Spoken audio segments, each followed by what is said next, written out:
Hey, it's Craig Syracusa, and welcome to another episode of Walk in Faith, the show where we go beyond the image and we discover who our guests really are. You might know them from TV, the big screen, or even the world of sports, but do we really know who they are as a person? Do we know what motivates them? Do we know what inspires them? Well, that's what we're here to find out. On this special episode of Walk in Faith, we're going to revisit some of my favorite episodes. Episodes like Operation Finale, where I sat down with Sir Ben Kingsley, Unbroken, which was a really amazing film, and personal friends of mine from the film Breakthrough, where that story inspired a global sensation. Hope you enjoyed this episode. God bless.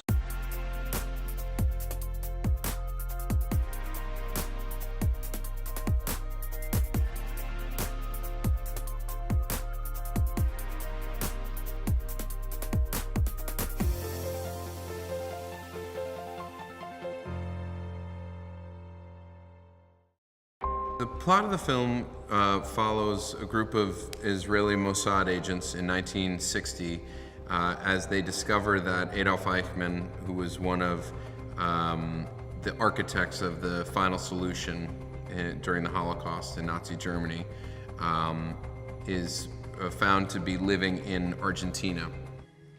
I am Ricardo Clement.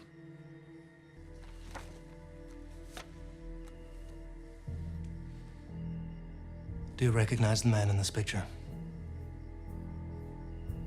I can't see him clearly. The man in this picture is you. SS number 45381. Am I correct? Again, your number was 45381. Your number was 45381. 45381. 45381. It was 45326.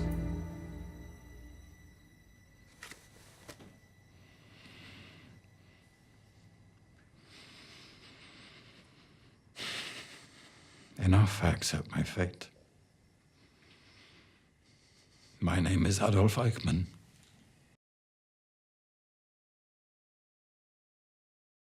Sir Ben, Craig, this is nice to nice see to you. meet you. I know you're going to hear this all day. Amazing performance. Well, not from you. I mean, thank you. No problem. Thank you very much. You're welcome. One thing, I had the opportunity, I saw the CBS interview, and it really had an impact on me, especially when I heard about how you sort of dedicated, the performance to, it was Elie Wiesel.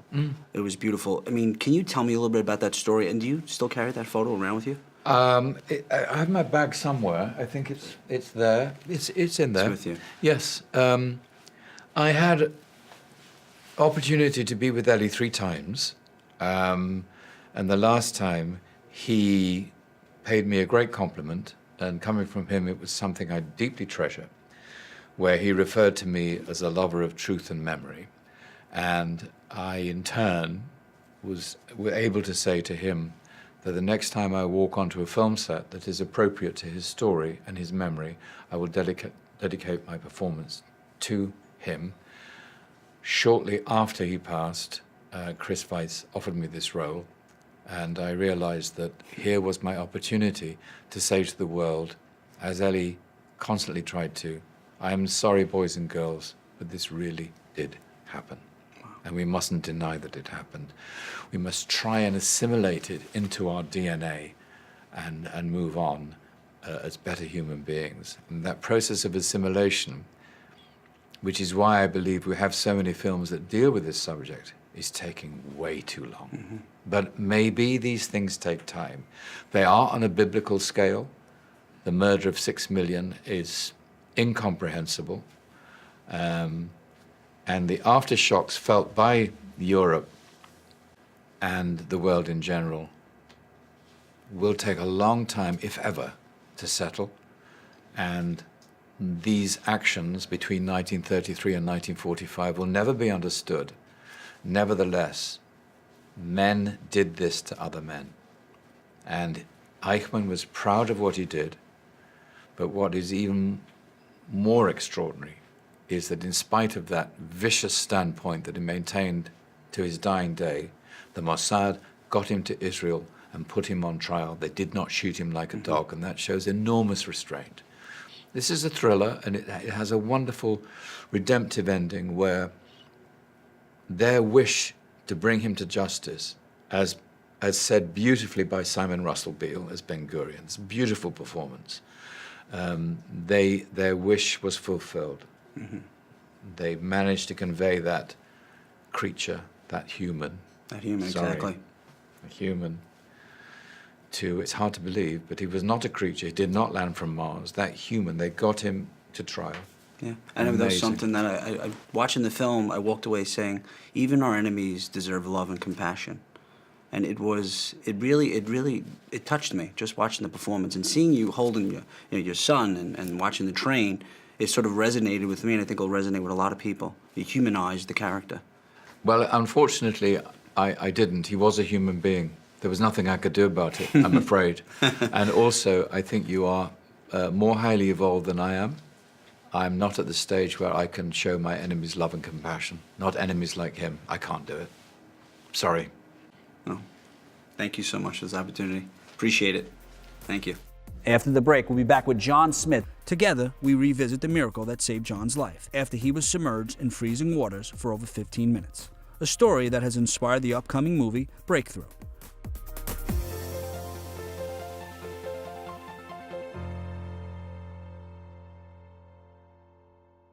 Well, it's great to see you guys again. You know, I've been pretty close to the story.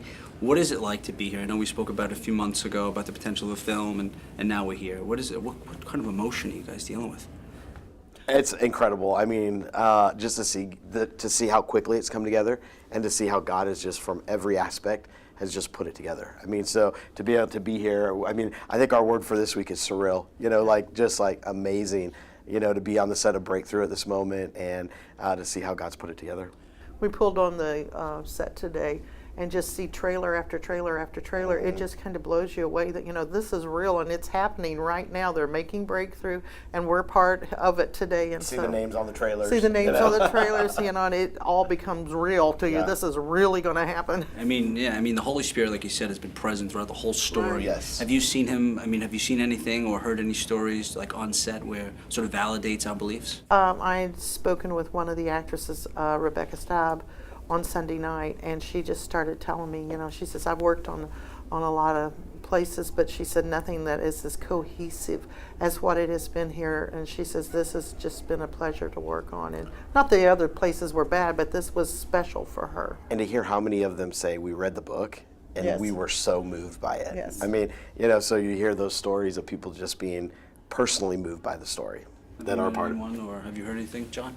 Oh, I mean, you know, just meeting Marcel Ruiz today, you know, he seems like a good kid, and it's, you know, it's weird, you know, that he's playing me a little bit, but, you know, having someone that's that kind and humble, you know, playing you, it's reassuring, for sure. I think the Holy Spirit helped with your character too, Topher Grace. You better believe it. I was like, yeah. oh my God, yeah. that's a great character. He's done a great job. Yes. We were here and watched one of the scenes today, and it's just awesome. It's great to see how God just put it together. It's amazing. Yep. And I mean, throughout the book and throughout the story, the power of prayer. Yes. What did you, I don't know if I asked you last time, but what did you say to God when John was laying in the hospital? That conversation started before then, loudly in my car. But just that, you know, God, please, you can't take your gift away from me. This is something we prayed for and you gave me. And just to go into the room and again, just say, Holy Spirit, please come and give me back my son, and, you know, hear the reports of what happened during that time. And not that composed either. No, oh no, and I don't care what they say. I was not talking that loud. But, you know, I thought I was being very quiet, but I wasn't. And, but, you know, again, I think God was in that. You know, people heard this, and then afterwards they heard that, you know, my son came back to life, you know. So I know God takes things and uses them in his own way. And, you know, just like he's going to use this movie, Breakthrough, he's already out there working on people that need to see this, and that it will make a change in their life for them. So, Especially even the people that are here today, the people that are working on the set. Yes. I mean, we're all, for some reason, we're all here for the same reason, but. Right. And would you, I mean, Pastor, you consider this a miracle, right? I mean. Oh, well, yeah, without a doubt. I mean, it's one of the most incredible things I've watched, you know, just to be, have a front row seat. I'm thankful that Joyce and Brian and John let me be a part of it, but to see the front row seat of God just at work, there's no question in my mind. There's no, I mean, it's a miracle, and I believe God did it for them, and he can do it for other people. What do you hope people walk away with after watching this film? You know, the word hope's been thrown around, and that's it. But I hope people, you know, when they leave the theater or even close the book for the final time, that they realize that God has a purpose, you know, for everyone. But if you just follow that purpose, you know, He'll use you in terrific ways to reach people that were so unlikely to you. And I just think, you know, through all of it, that the word purpose goes well with, you know, this whole project. What do you think your purpose is? What do you think the main purpose? It took me a while to figure it out, but finally, after prayer and God just speaking to me and laying it on my heart, looking forward to becoming a pastor and to study, you know, Him for the rest of my life. And you just grow closer to Him and do the best I can to lead as many people to Him so I can fist bump Him in heaven one day. Amen. We're going to fill heaven. And do you think this whole, like everything that happened throughout your life, from the adoption to, you know, the tragedy, do you think that was all part of God's plan, Yes, even today? Without a doubt. Just sitting back and, you know, sometimes I can't sleep and Mom's always in her chair, and just going out there to talk to her, and, you know, her praying for me from when I was 17 to praying for me when I was 14 and continuing to pray for me for the rest of my life. And just one thing she always tells me as I'm dating now, she says, no one's going to love you as much as your mama. It's true. So, you know, just Remember just having her as, you know, my backbone, it's amazing. God bless you guys. God bless you. Always here to help you. Hey, Thank you. Same. We appreciate it. Yeah, See you. God bless you, man. We'll be back with the cast and crew of Creed II right after this.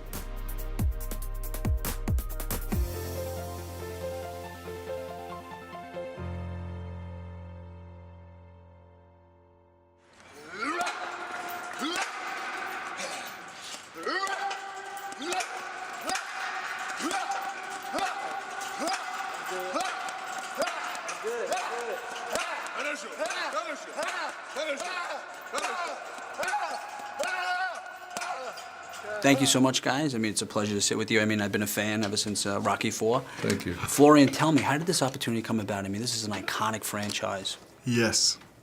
So you want to know how I did get the role? Yeah. Well, the offer came up to me that they, you know, were looking for a big, tall Eastern European guy, and then I started to audition for the role, and you know, the audition tapes kept back and forth until they told me they liked what they see, and Sly wanted to do a Skype live auditioning with me. So I had to prepare 2 other scenes, and then had the Skype auditioning with Sly, and he liked what he saw. They flew me to LA, where I met Dolph the first time, and Stephen Capel, the director. And after 4 days of working with him, rehearsing with him through all kind of different scenes, he was like, okay, this is our guy. This is our guy. This is the guy. Yeah. And after each project, do you sit and reflect and say, you know, why did I get this opportunity? What did I learn from this? Yeah, for sure. You can't help it, especially if it's Yep. if I got to if I got to revisit a guy I played 35 years ago when I was at 27 years old, and it was my first film, and it was my breakout picture, and now I'm doing it again 33 years later, and you know, it's almost like the way I've aged, the character's aged in many ways, and it's almost like with Stallone. He, you know, like he says, my best friend, you know, Rocky Balboa. Like his life is like Rocky's life, and somehow my life is kind of Ivan Drago, and me and Stallone staring each other down in the ring again is like, it's a little bit of a surreal thing when I'm up there going, what the hell, what happened? 30 years later. And the whole thing is wonderful, and it's fantastic that people seem to like the movie, but it is surreal for me a little bit. And you know, in Rocky IV, there's an iconic line where he says at the end, you know, if I can change, you can change, we can all change. And that line, to me, really inspired me. I think it really inspired the world. What did that line mean to you, and do you think films like Creed can sort of unite us and bring us all together? For sure. Oh, yeah. I think so. All we can do is put that energy out there. You don't know how it's going to affect the world. You know, you can't really tell, but all you can do is try to help, to put that kind of positive message out there. And you're right, that last line is kind of what, it's almost could be the inspiration for this story, because that's what does happen. It doesn't happen that easy. Everything else, like in everything else in life, it takes a while. And it's just at the end of this story that things come together and people do change. And of course, the guy who you think never is going to change is Ivan Drago, of everybody. And, you know, he does change too, and I think that's what's beautiful about it. Yeah, and that last scene where it's like your ex-wife walks out, like what happened to you? Like what happened to your character in that moment? Well, at that moment, I realized that nobody cares. It's just me. I can't trust anybody, and it's just me and my kid's getting hurt, and I realized I really love him. You know, that's all that matters. I don't care about winning anymore.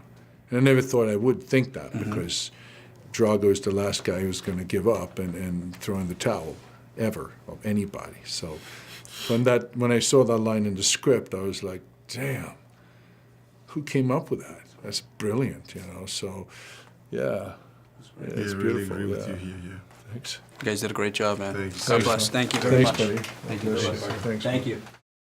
Mad, let it come up. Yeah. You know what I mean? So you hear that, get mad. And it's like, and then I'll tell Heathcote to make sure he captures what's going with your movement. Thank you so much for this film. Amazing. You got a classic. I don't want to give away too much of the film, but the last 5 minutes, I mean, that was such a powerful, part of the film. What does that mean for you personally when you were directing that scene? No, it means a lot. 5 minutes in which section? I'm sorry. Right towards the end. Towards the end, after fight? Yes. Okay. It's powerful. Yeah, no, I definitely want to sum everything up. And then obviously there's the callback to specific characters that, we haven't seen in a bit. And it's what the movie was about. I think, there's a part of the film when you watch it, you're like, it can stop at the fight, and you're good. But then the movie was so much more than just what's happening in the ring, that I felt like that ending and where Creed is at in his life, that felt like the perfect, torch pass, and what it meant about family and redemption with last names and just hope all in general, and so it really just connected it all. And I just, writing it, I wrote it to that song, obviously, because it's a classic Rocky theme. And I felt like I remember writing it with Joel, and we were just getting emotional, just reading it off the page, and then to have it happen on set was magical, you know what I mean? Because everybody knew what it was. It was an amazing scene, yeah. Oh, thank now, you. after each project, do you sit and reflect and say, why did God give me this opportunity, or what did I learn from this? Completely. I mean, even before, I don't even know if it's after, man. Like I said, taking on this project was a huge blessing, so I just wanted to make sure it was the right move for me, you know what I mean? When you do a project like this and it takes up so much time, you're putting your life aside to say, I'm about to do this piece of work. And so I think one thing for me when I'm approaching projects is, why am I making a project? If it's just going to be a commercial piece about these two dudes sweaty, oiled up in boxing, I don't necessarily want to do it.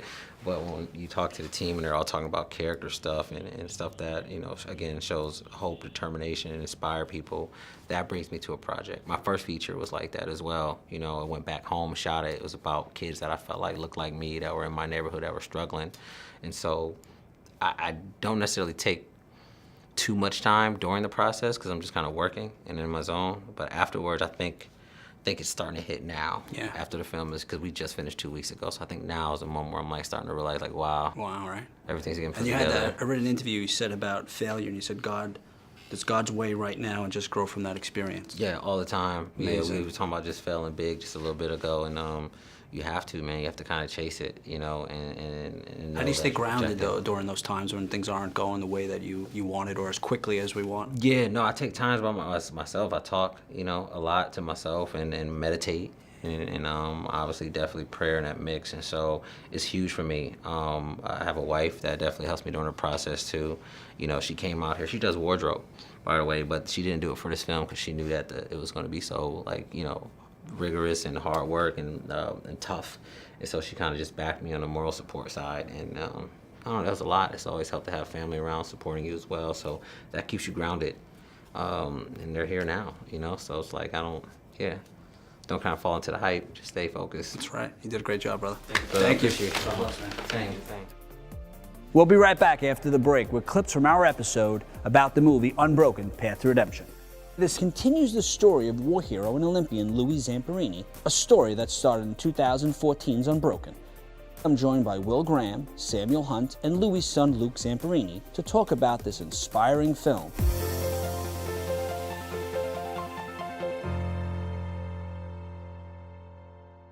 Guys, honestly, it's an honor to meet you.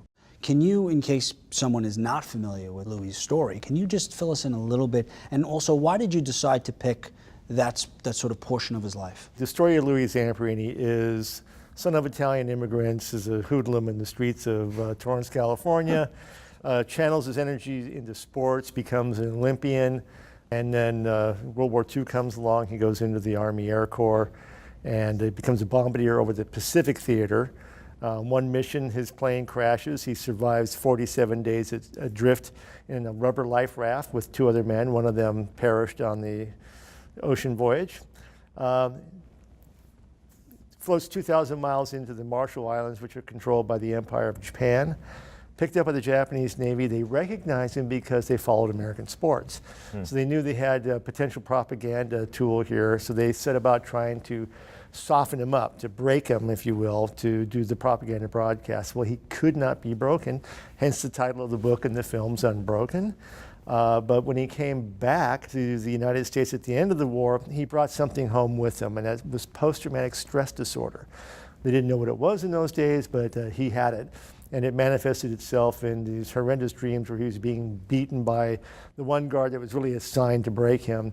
And of course, he's trying to strike back in his dreams by trying to kill the guy in his dreams. He couldn't handle it. It was the one thing he couldn't fix in his life. And so he resorts to self-medicating in alcohol. He marries my mom. Their marriage starts to fall apart because he's falling apart. And then one day he walks into Billy Graham tent meeting in Los Angeles, and here's Will's granddaddy give a sermon, and that did the trick for him, and that he gave his life to Christ, went back, forgave his captors, and then spent the rest of his life in service to other people. Amazing. Was the sermon, Billy Graham's sermon, it was the actual sermon that he preached? The sermon that we believe that Louis came to know Christ, we used as the official script. So that's my official, word for word, out of my granddad's 1949 sermon that he preached on. Now, we actually used a couple messages because I was preaching on different nights in the movie. And so we used different sermons, but I think there's 2 or 3 sermons that we used, took parts out of, word for word, nothing changed, and just used it that way, especially the ones that tie into Louis' life in particular.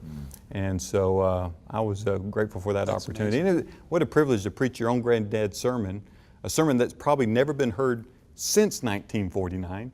And there I'm doing it in California, preaching it in 2017 when we were filming it. You mentioned something that it just struck me actually right now in this moment, that the fact that that sermon, that your grandfather was saying that sermon at that time, and there were so many poignant lines, just poignant, specifically the verbiage that's used in the sermon, that connects so perfectly with the experience that Lou had, even to the drowning man. You know? That specifically, that phrase specifically, it's, I mean, there's so much more there than just happenstance. You know, none it's of just it is like coincidence. Yeah, it just happened None of perfectly. It is. All of it, I mean, his story, I mean, and it's a couple of questions. One is, did he ever say to you, I mean, because in the book it says, like, you know, when he was on the raft, he said, you know, God, please, you know, save me and I'll devote my life to Christ. And then I guess things happen and whatever, he forgot. And then that moment when Billy Graham spoke to him and God spoke to him to his heart, and he was able to sort of connect those pieces. And you see throughout his life, when he was a kid all the way to the end, I mean, it's hard to say it was part of God's plan, but in a way it was. It was like everything lined up perfectly for where we are today. It all was sort of connected to God's plan.